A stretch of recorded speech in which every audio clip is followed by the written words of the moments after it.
Bueno, una semana muy caliente y que encuentra al gobierno en este jueves 18 de septiembre con crisis en todos los frentes, en el frente político, económico y el que más cautiva la atención en este momento, que es el frente financiero. Me preguntaba recién Barros a qué se debía mi cara de preocupación. Y es que leo en Ámbito que el Banco Central intervino por segundo día consecutivo. Iba a ser por segundo día, pero mejor es así. Bueno, pero el 3. En el mercado único libre de cambios con 379 millones de dólares a la venta. ¿Sí? Ayer intervino con 53 millones, hoy con 379 palos. Es el mayor valor en 5 meses.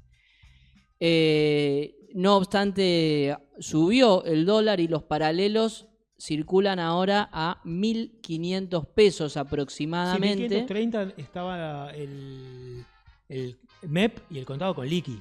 Bien, el lo 1.510 mismo, el Blue. Lo mismo pasa con el Blue y recién me mandaban algunas capturas de las aplicaciones de los bancos. Sí. Que podés seguir comprando o vendiendo, aunque no creo que nadie que le falte para pagar el alquiler esté vendiendo $1 ahora. Están todos por arriba de 1.500. El dólar cripto, la última vez que lo vi antes de salir para acá también, 1.525 en el mercado P2P. Digo, el central interviniendo con los dólares del Fondo Monetario Internacional y las divisas igual subiendo.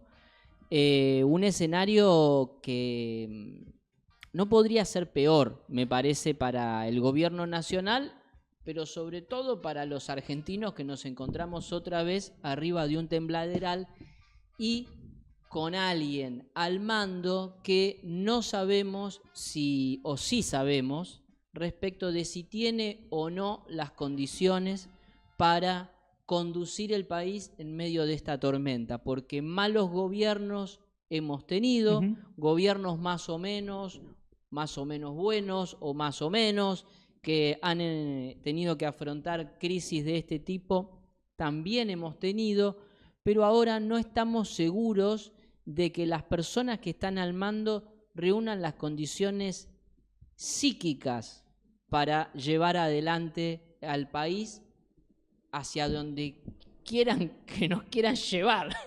Sí, hoy escuchaba algo que se habló en la semana primero de la albertización de Milei y después de la ruización de Milei. Y en ambos casos yo creo que es un poco injusto, incluso con esos dos presidentes que... porque digo, de la Rúa, y esto es lo que escuchaba, creo que se lo escuché a Lantos, de la Rúa era un tipo que tenía 40 años de dirigencia. O Sí. sea, había pasado por absolutamente todos los espacios de poder posibles hasta llegar a ser presidente. Y en el caso de Alberto, digo, uno nos podía parecer más o menos preparado para el cargo, pero una persona que había sido jefe de gabinete y además no podía parecer un presidente débil, pero no un presidente impredecible, que creo que es un poco lo que nos pasa con Milei, que no sabemos para qué lado puede salir la bala en este momento. Entonces, es interesante esto que decís, porque en el caso de la Rúa, por ejemplo, muchas personas creían que era una persona, que era un tipo preparado. Claro. Que estaba muy preparado y bueno, había tenido una larga trayectoria política, muy extensa la trayectoria política de la Rúa antes de ser presidente de la Nación. Había estado en lugares ejecutivos, siendo el primer jefe de gobierno elegido democráticamente de la Ciudad de Buenos Aires. Y su paso errático por la presidencia de la Nación de algún modo fue sorprendente, no por el programa, porque él había dicho que iba a sostener la paridad 1 a 1 y demás, y era algo que ya muchos con un enfoque crítico estaban señalando que era insostenible. Pero bueno, sorprendió que no estuviese a la altura de las circunstancias. En el caso de Milei, me parece que es llamativo y es interesante señalar también que Javier Milei casi no nos mintió. No, y se expuso muchísimas veces a entrevistas muy extensas en las que mostró de qué está hecho. Y los argentinos elegimos como conjunto a ese. Entonces, esto que está, digo, las condiciones del presidente y las condiciones en las que ejerce la magistratura no deberían sorprender a nadie. Pero bueno, vamos a hablar de otro personaje, además de Javier Milei. Se llama Scott Bessent, que es el secretario del Tesoro de los Estados Unidos. Y me parece que hacia allá está hoy el horizonte de el gobierno en este momento. Porque con la política y las finanzas en las condiciones en las que están ahora, la única salida que le queda al gobierno de Javier Milei es un rescate del Tesoro de los Estados Unidos.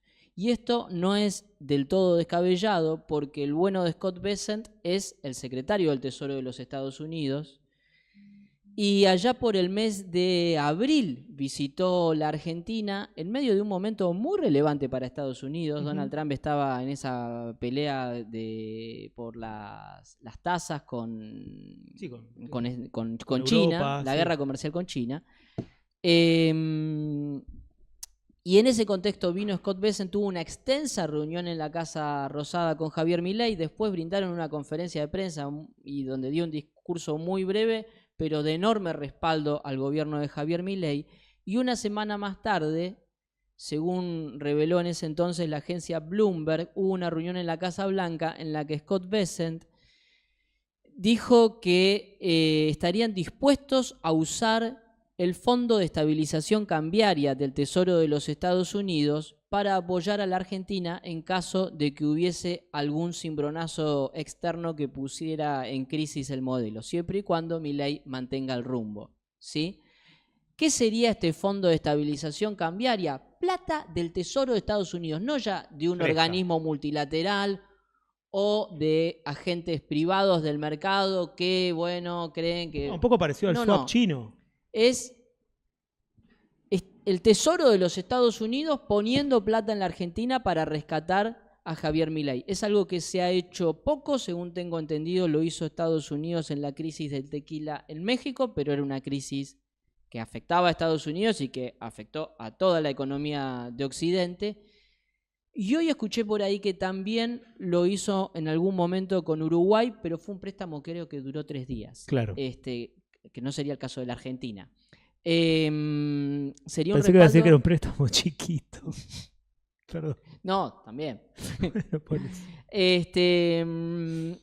Hacia ahí están las miradas del gobierno nacional porque no hay ya más timbre que tocar. Claro. Diría un tango algo así como cuando estén secas las pilas de todos los timbres. Bueno, ese es el momento que atraviesa ahora el ministro de Economía, Luis Caputo. ¿Vendrá ese dinero? ¿No vendrá? ¿Qué será esa promesa? No lo sabemos. Yo justo te iba a preguntar a vos qué te imaginabas. Veo que no tenés ni idea. No, ¿qué puede pasar? No, por supuesto que no, pero sí está claro que manejando el instrumental que tiene la Administración Nacional para gestionar esta crisis no alcanza, se le acota el menú sosteniendo el rumbo, ¿no? Sí. Obviamente, si decide hacer otra cosa, bueno, será otra cosa, lo cual licuaría a Javier Milei como una figura con algún futuro político. Lo que yo me pregunto respecto a esto es, ¿se atreverían a darle plata a un presidente que ya está quedando demostrado que perdió prácticamente todos los apoyos, que está muy, muy débil y que probablemente le vaya relativamente mal en las elecciones? O sea, digo, ¿con qué criterio vos le prestás plata a un tipo que, no sé si decir que está de salida, pero que por lo menos hay una sensación de mucha debilidad? Bueno, si pensamos bien, un organismo serio actuaría de la manera que vos señalás. Si pensamos la política como se viene desarrollando últimamente y con el elenco que está, que compone esta escena, tal vez podemos imaginar que este retrato que vos hacés de un presidente en crisis que parece estar más cerca de la puerta de salida que de la entrada, es un incentivo para Estados Unidos. Para agarrarlo de las pelotas, decís. Sí, en parte porque justamente si no lo sostienen, se cae y es un aliado menos relevante para la escena de América Latina, y Donald Trump está tratando de mirar menos allá afuera y más en Estados Unidos y en la región. Entonces creo que podría ser. Y además, porque todo préstamo para un país es una negociación política más que una cuestión económica. Entonces,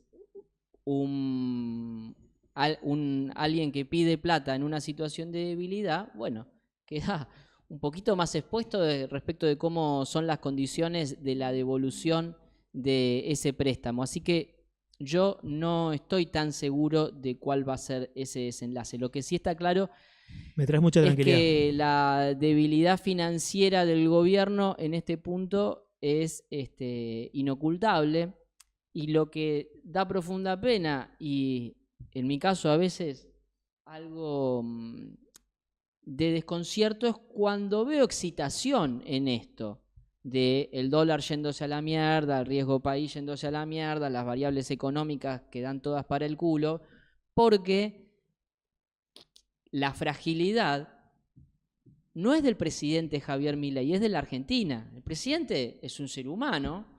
De los presidentes que hemos tenido, el menos, el más frágil, tal vez el más humano, el más frágil de todos. Estamos acostumbrados a elegir presidentes que no son tan normales.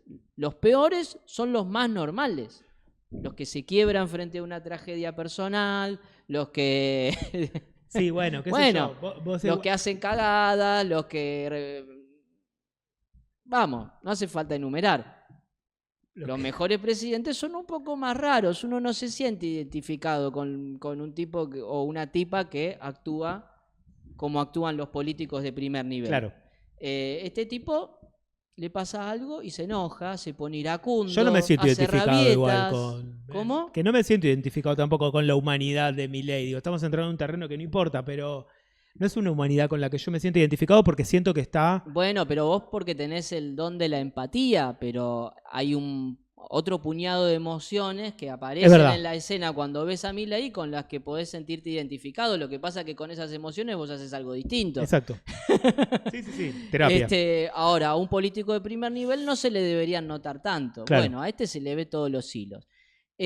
Bueno, es la Argentina la que está en esta situación de fragilidad, y sea quien sea el que esté ejerciendo el rol de presidente, lo hace en una situación de muchísima debilidad. A esta escena hay que agregarle la crisis política, el frío de los gobernadores, sino otra derrota en la Cámara de Diputados, con dos leyes que de alguna manera creo que retratan un emblema de lo que es ya la derrota cultural del gobierno, que se inventó una batalla cultural que nadie pidió y la perdió.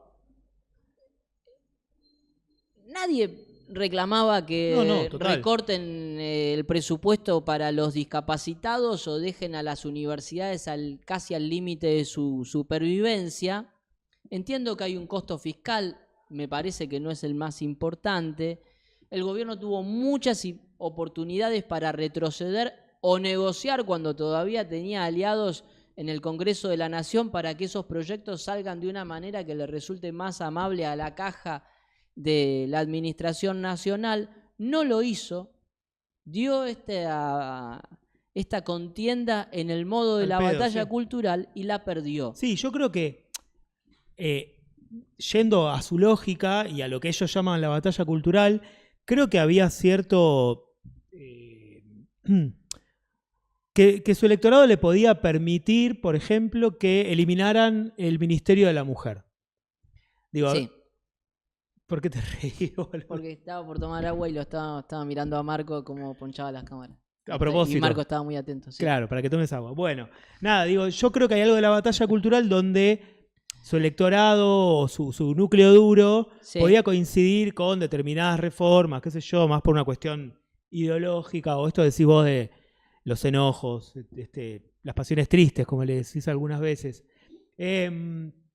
Pero bueno, yo coincido en esto, que creo que incluso ni la persona más, no sé, cercana a las ideas de Milei, encuentra argumentos para defender que le saquen los beneficios a un discapacitado. Entonces, creo que ahí es donde pudieron sostenerlo un tiempo, que bueno, que había algunos que eran discapacitados de mentira y que habían mandado una radiografía con cola de perro, bueno, como todas esas boludeces que dijo Adorni, que después hasta se demostraron que no solo era mentira, sino que le habían avisado que era mentira. Pero digo, al margen de eso, lo pudieron sostener discursivamente un tiempo, pero ya después, cuando lo que se va viendo es una sucesión de casos de personas, en efecto, con discapacidades que van perdiendo sus pensiones, y la verdad que te deja sin argumentos como partidario del gobierno para sostener ese recorte. Cuando además ves que los recortes que te habían prometido que iban a hacer, que tenían que ver con la estructura de la política, porque aparte se apalancaban en la pavada esta de cuántos choferes tiene un ministro, que en definitiva, no, más allá de que lo que nos pueda parecer bien o mal a nosotros, no son significativos en el presupuesto de un país. Pero bueno, ni siquiera eso redujeron. Hicieron un poco la pantomima de viajar cada tanto en avión de línea y después se va a España en un avión privado a que le den un premio falopa de cartón y deja todos los dedos marcados, ni hablar cuando la que deja los dedos marcados es Karina.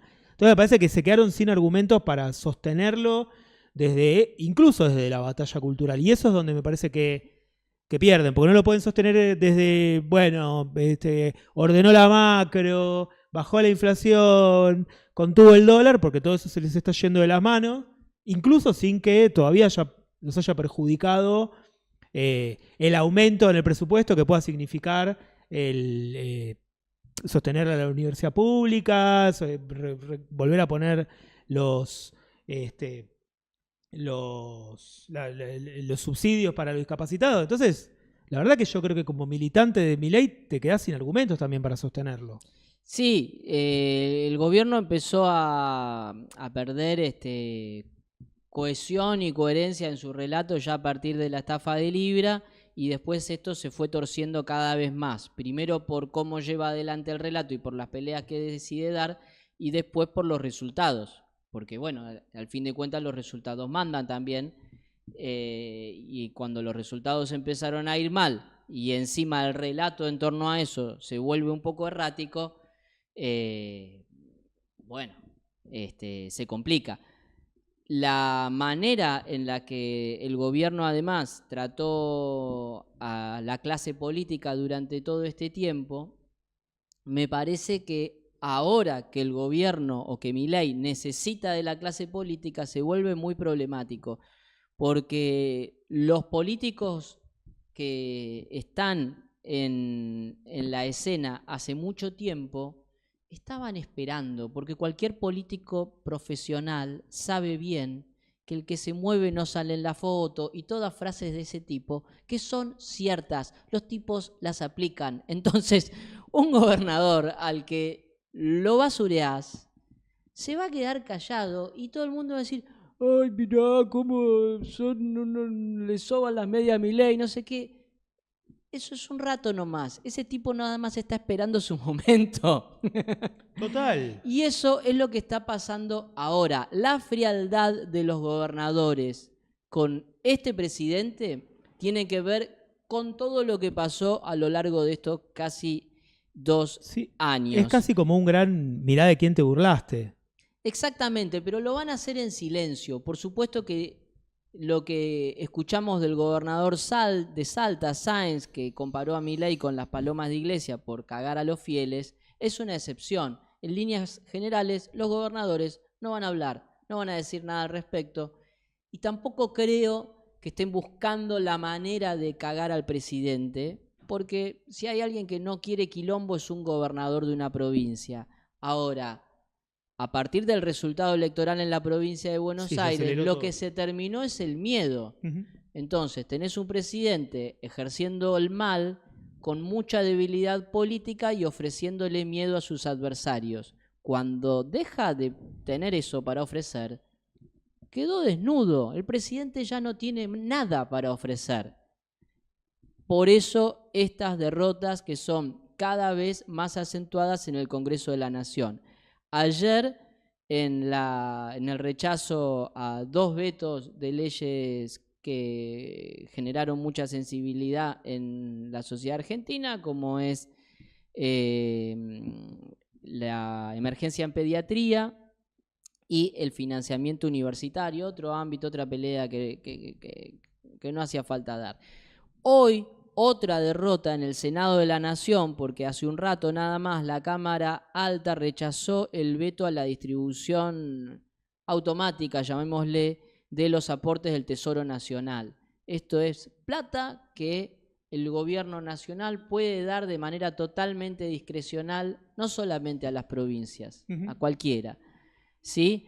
Entonces, como había un manejo bastante o demasiado burdo, porque siempre hay un manejo discrecional de los aportes del Tesoro, para eso son, en parte, pero como el manejo de esos fondos fue demasiado burdo y ahora el gobierno está en una situación de debilidad, había salido esta ley impulsada por gobernadores para que estos recursos se distribuyan de manera coparticipada entre las provincias. El gobierno lo vetó y hoy el Senado votó en contra de ese veto, rechazó el veto y ahora esto tiene que ir a la Cámara de Diputados y el gobierno ya se asoma a una derrota cruzada otra vez en donde pierde todo en el Congreso y ya a manos de sus propios aliados y aliados cercanos. Sí, incluso la semana pasada le bolsiquearon, esta semana.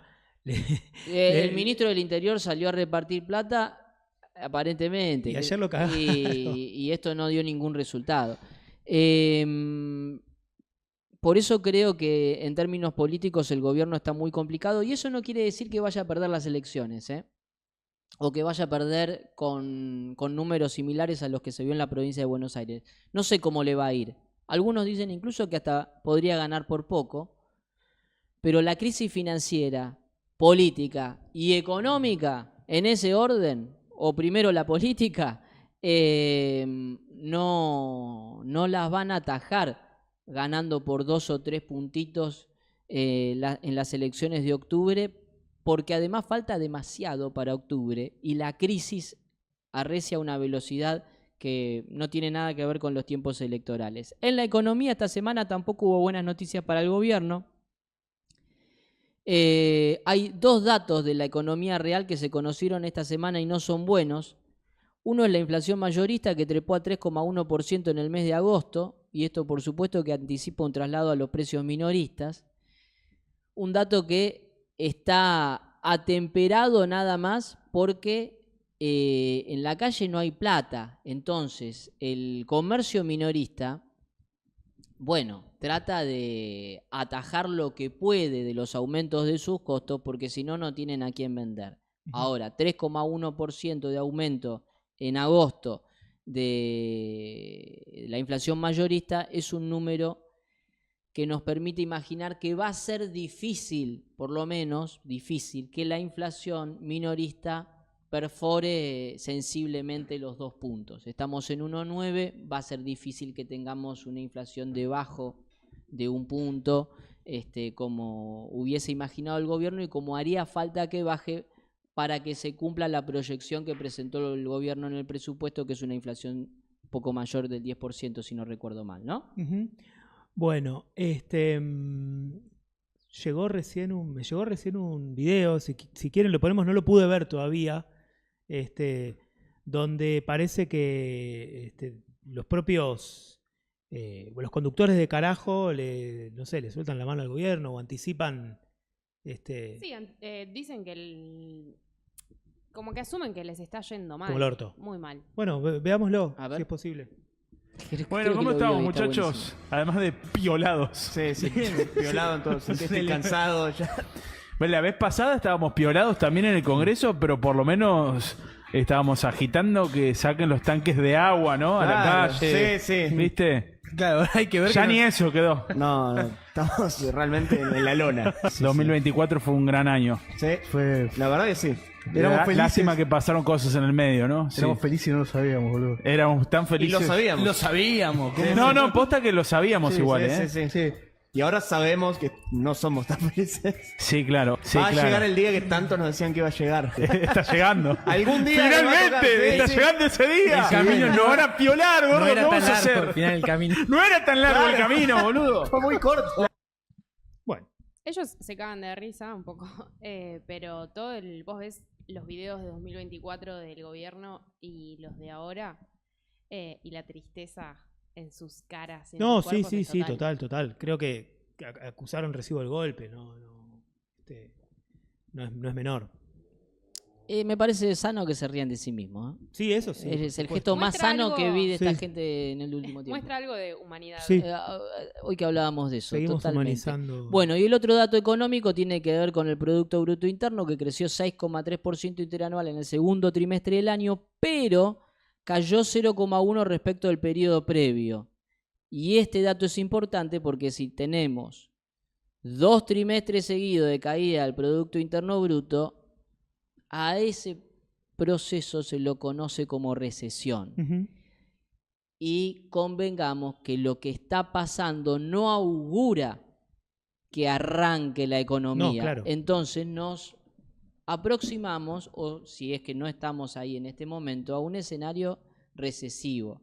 Entonces tenemos que el dólar vuela, que la inflación, si no sube, queda estancada en 2 puntos, tasas altas que mantienen a la economía parada y la actividad, hay recesión, o sea, y la actividad económica parada, con ya problemas de empleo y muchos problemas de ingresos para la gente que sí tenemos un trabajo. Así que vamos a ver qué de este escenario